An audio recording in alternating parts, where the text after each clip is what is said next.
And now the conclusion of the Bulkhead project.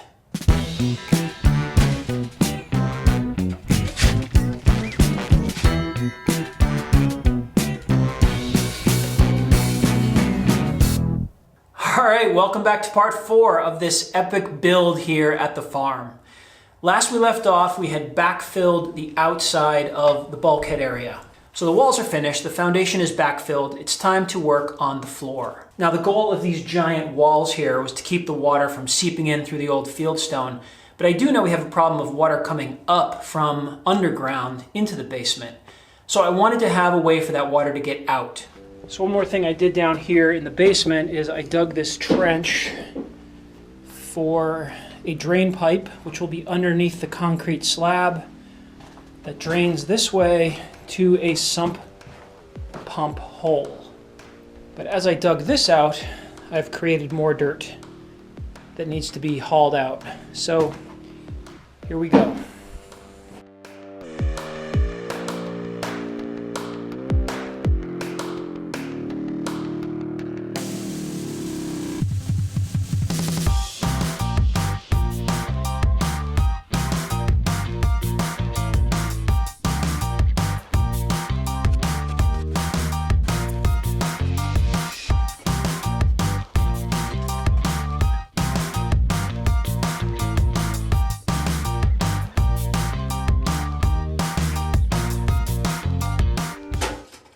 So you can't just have a trench underneath your slab. You need to have some perforated pipe in there for your water to seep into and then find its way to the pit. So I've got the perforated pipe. It is covered in a sort of sock fabric material that keeps the silt and the sand and any dirt out of the pipe. So just water seeps through there.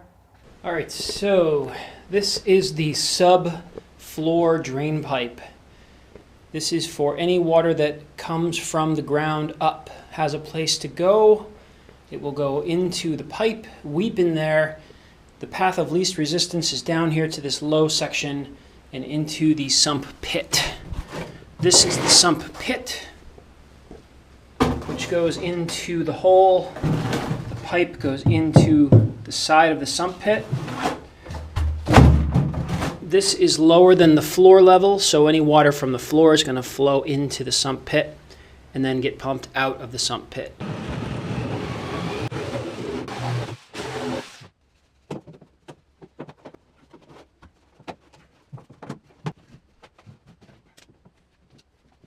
So that's now the lowest point in the whole room down here.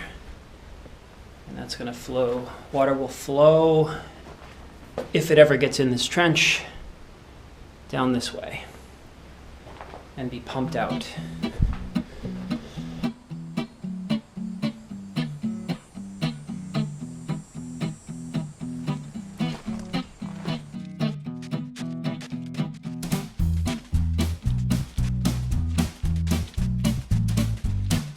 Next step was to cover up the pipe with the rock base.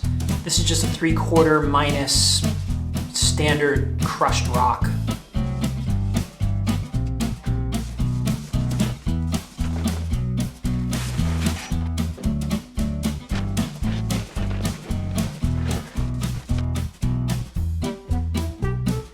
Next step was to lay down the vapor barrier underneath the slab. This is just 6mm plastic. I wasn't aware of this, but apparently the vapor barrier is more for the curing process of the concrete to keep the moisture from wicking down into the soil or for water from the soil wicking up into the concrete.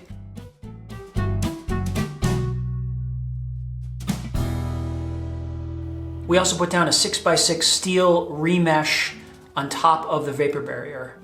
And then it was concrete pouring day. This was super easy. Had a little help here. My 2 builders came and we got this done in a couple hours.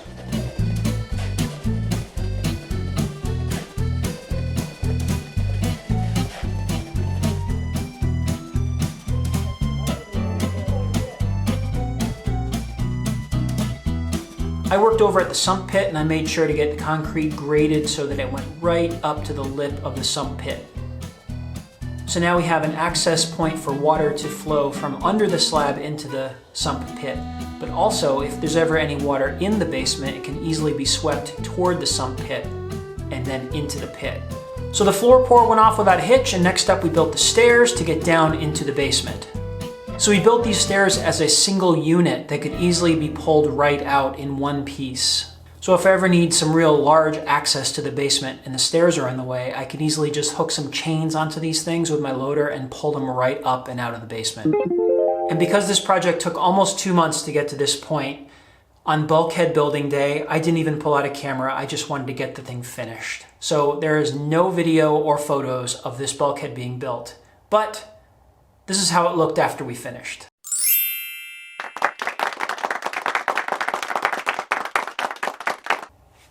All right, how about a little walkthrough?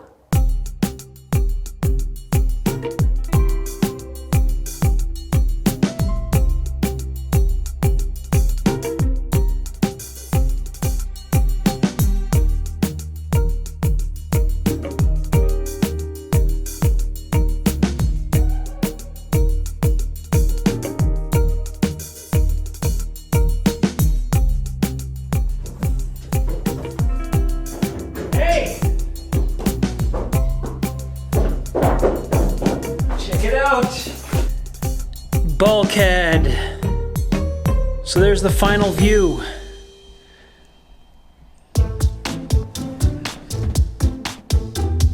Like I said, these stairs can come out in one piece if we need to. There are 4 screws to remove here. They're up on a ledger board there, but I just have to take the screws out and this whole thing will lift right up and come out if I ever want to remove those out of the way. We went with the Bilco steel doors. Fine product, been around for forever. We got the full 18-inch extension on the back. We got the biggest one they make. I think it's 48 inches wide with an 18-inch extension. And that's so we have clearance here. So when you enter the bulkhead, you don't have to immediately start going up steps. We have a good 3-foot landing pad here at the bottom with full headroom. So that's really nice.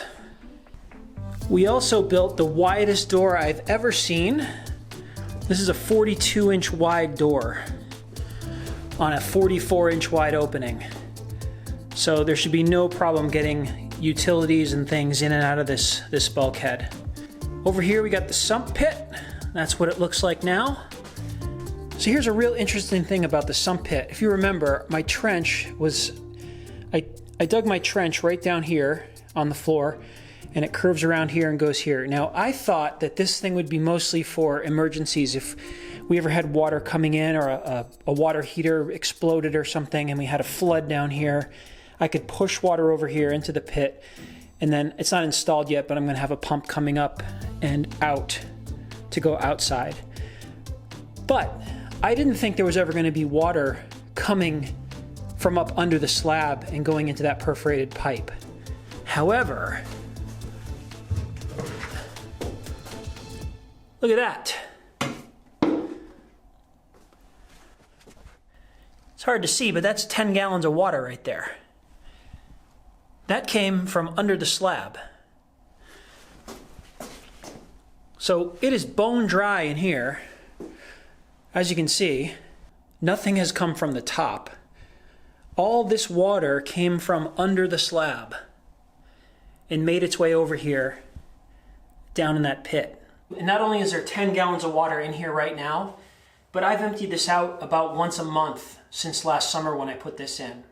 So that's 10 gallons roughly a month that used to be going up just into the air and into our house is now going into here. So far I've just been bailing this out like once a month by hand, but once the spring comes, I'm going to plumb this and put a pump down here and just have it go up and out so I don't have to do it by hand anymore. It's incredible how much water is coming into this thing. And it's all working perfectly. So a lot of the repeated comments I'm getting on my other videos were that, you know, concrete is porous and you're still going to get water flowing through the walls. But It's been 6 months now, 7 months, and there's not been a drop of water on this concrete anywhere. It's bone dry.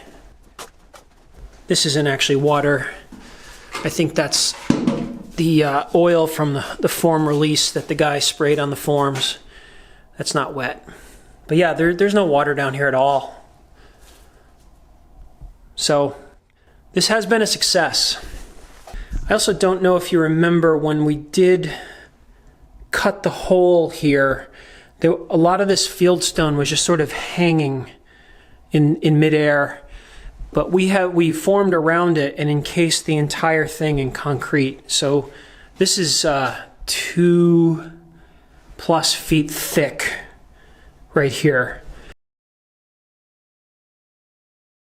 going that way. So this granite here is very, very well supported now. Same thing over here. This is the area here that we surrounded that fieldstone wall that was sitting underneath this concrete block is over 2 feet thick right here. That's not going anywhere. Then we have our two-sided form, our 10-inch wall out here holding up the bulkhead. You can see here how we built this up. So we caught this whole granite slab in a 2 foot thick wall right down to the footing. All right. Well, we've been here for almost 11 years now, and it has been a dream to have outside access to this basement. And now it's here. And it's not just about the access to the basement, but also we've secured all these walls. We've stopped a lot of water from coming in here. And now we have a really nice escape route for the water that does get in here to get out. So this took way longer than expected, but it's done, and it will be done forever now. And we're not gonna have to worry about this again at this part of the house. So I hope you had fun. If you enjoyed any of this build, if you learned something, if you kind of want to keep tabs on what we're doing around here, please subscribe, because we have something coming up. I'm not gonna say what it is yet, but it is gonna be pretty epic. And it is basically a dream that's hopefully gonna come true this summer. So stick around, there will be more. So as always, thank you so much for all your comments and subscriptions and thumbs up and all that stuff. I'm making these videos because you guys really seem to like watching them. So it's fun to make and it's fun to interact. So thank you very much for that. So stay tuned, and I will see you guys on the next one.